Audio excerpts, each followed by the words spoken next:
Have you ever wondered what it would be like if a medical doctor found himself in the shoes of a patient? This book, When Breath Becomes Air by Paul Kalanithi, explores this very scenario as he transitions from a neurosurgeon to a stage 4 terminal lung cancer patient. He was the chief resident of neurosurgery at Stanford University, and just before he was to move to the next stage of his career upon graduation, his cancer struck. Through his deeply personal and insightful memoir, Kalanithi shares his journey of coming to terms with his own mortality and the lessons he learns along the way. As a medical professional, he was accustomed to treating patients and being in control. But as a patient, he is forced to confront the reality of his own illness and the limitations of medicine. This book is a thought-provoking and emotional journey that will make you reflect on your own beliefs about life, death, and the meaning of it all. It will also make you understand the huge responsibility that medical practitioners have when dealing with delivering life and death. Hello readers, thank you for joining me in my latest book review. If you're new, welcome, and if you've been following me for a while now, welcome back. I do hope that today's book inspires you to live in the moment and strive to find meaning in your life. If you enjoy my video today, like, share, subscribe, and comment so that you stay up to date on all new video uploads, especially if you turn on notifications as well. Let's dive right back. This book suddenly ends with the author not being able to complete his memoir. So this made me read carefully what the author was saying in each word. This is a person out of time and taking nothing for granted. They suddenly give their all to every word spoken or written. After reading this book, I revisited some of the contemplative statements that I thought had left a mark on me. Therefore, I took note of 5 life-changing quotes from this book that I would like to share with you today, rather than a usual type of review where we say what we liked and what we disliked. In my opinion, when we do that, we are depending on the privilege of second chances. But for this author, there was no second chance and no next time. What he wrote is all he could ever write in striving to share with us his life and his lessons. The first quote that stuck with me from this book says, "And with that, the future I had imagined, the one just about to be realized, the culmination of decades of striving, evaporated." This quote reflects the ways in which our dreams and hopes can be shattered in an instant, and the sense of loss and disappointment that can come with that realization. Dr. Kalanithi had a few degrees to his name besides neurosurgeon. He was an intelligent man. He had worked hard and had been focused all his life, striving for meaning and a bright future. We all do that. The bulk of us at least. His words captured the devastating loss and disillusionment that can come when our carefully laid out plans are suddenly derailed. The future that he had envisioned for himself, that he had worked very hard for, is suddenly taken away from him, leaving him struggling to come to terms with his new reality. At the same time, this quote is a reminder that life is unpredictable and that we cannot always control the course of our lives. It challenges us to re-examine our priorities and to appreciate the present rather than living constantly in the past or only ever looking in the future. It also highlights the importance of resilience and the ability to adapt to new circumstances, even in the face of adversity. This reminds me of my recent book review of Men's Search for Meaning by Viktor E. Frankl. That review was a couple of weeks ago, and if you haven't watched my video on that review, I would urge you to go and look for it here or here. The second insightful quote is, "In the end, it cannot be doubted that each of us can see only a part of the picture." This statement speaks to the idea that our understanding of the world and the people in it is limited by our own experiences, perspectives, and biases. We may think that we have a complete understanding of a situation or of a person, but in reality, we only have a fragment of the whole. One interesting example of this is the concept of perception bias. Perception bias is the tendency for our brains to interpret information in a way that is informed by our pre-existing beliefs and assumptions. For example, if we hold a stereotype about a group of people, we may interpret their behavior in a way that confirms that stereotype, even if it is not accurate. Another example of this idea is the concept of history. History is interesting, but often written by victors, meaning that our understanding of past events is shaped by the perspectives and views of those who had the power to record it and preserve it. This can lead to an incomplete and distorted view of the past, because marginalized or oppressed groups that didn't have a voice in the narrative may be left out completely out of that narrative. So ultimately, this quote reminds us to approach our interactions with others with humility and an awareness of our own limitations. We all need each other's contributions and perspectives to complete the picture of life.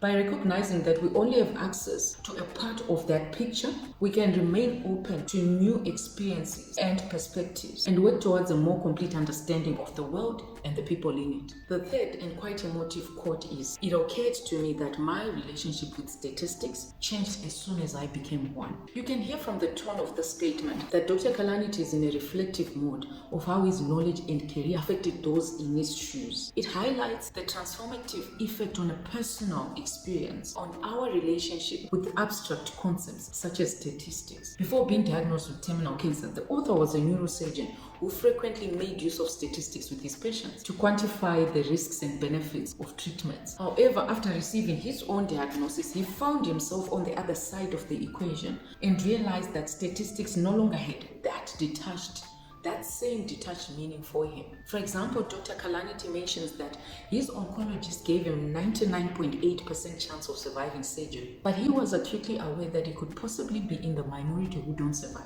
He explains how he used to calculate risks for his patients using numbers and probabilities. But now he was experiencing firsthand the uncertainty and emotional impact of being a statistic himself. This quote highlights the humanizing effect of personal experiences on our relationship with abstract concepts, reminding us that we are more than just numbers and statistics. The fourth and quite profound quote for me from this book is, "You can't ever reach perfection, but you can believe in an asymptote toward which you are ceaselessly striving." The concept of an asymptote is a mathematical term that describes a line that approaches a curve but never touches it. In the concept of personal growth, it represents the idea that we can never reach perfection or mastery, but we can always strive towards it and continue to improve. This quote encourages us to embrace a mindset of continual growth and development, recognizing that there will always be room for improvement in our personal and professional lives. It reminds us that even if we never reach perfection, the act of striving towards it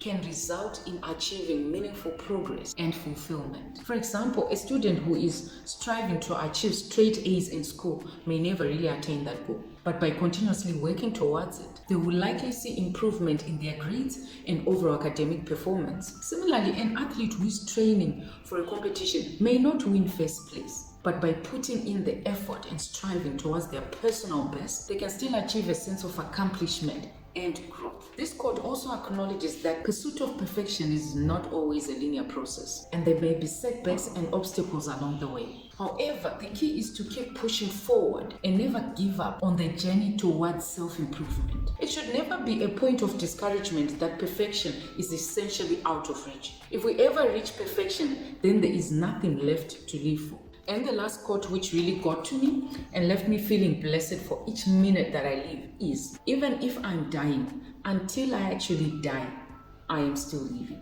This was a dying man asserting himself, telling himself each second and minute of living mattered, and that until then, see you death later. Yet in our day-to-day lives, we take even days and weeks for granted. The quote reflects the idea that life can be defined not by its duration, but by its quality.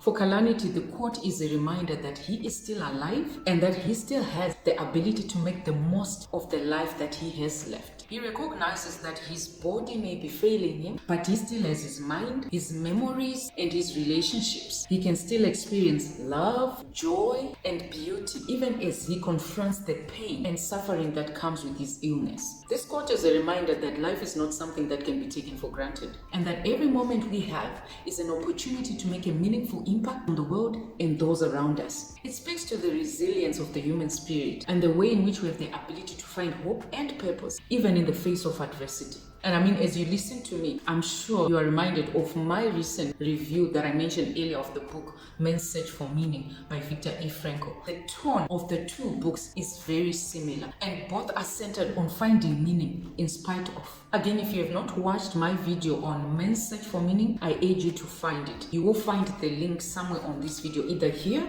or there. It is a very insightful review you do not want to miss. In conclusion, this is a book that will leave you thinking deeply about life and its meaning and the fragility of our existence. It's a poignant reminder that our life on this earth is finite and that we should make the most of every moment that we have.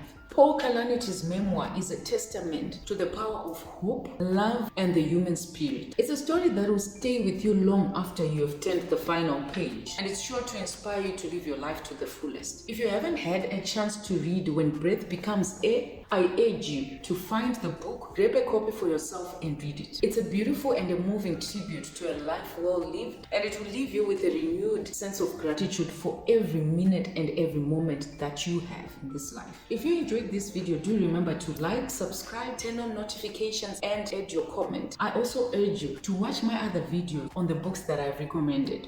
I wish you a meaningful, healthy, and joyous life, and to more videos.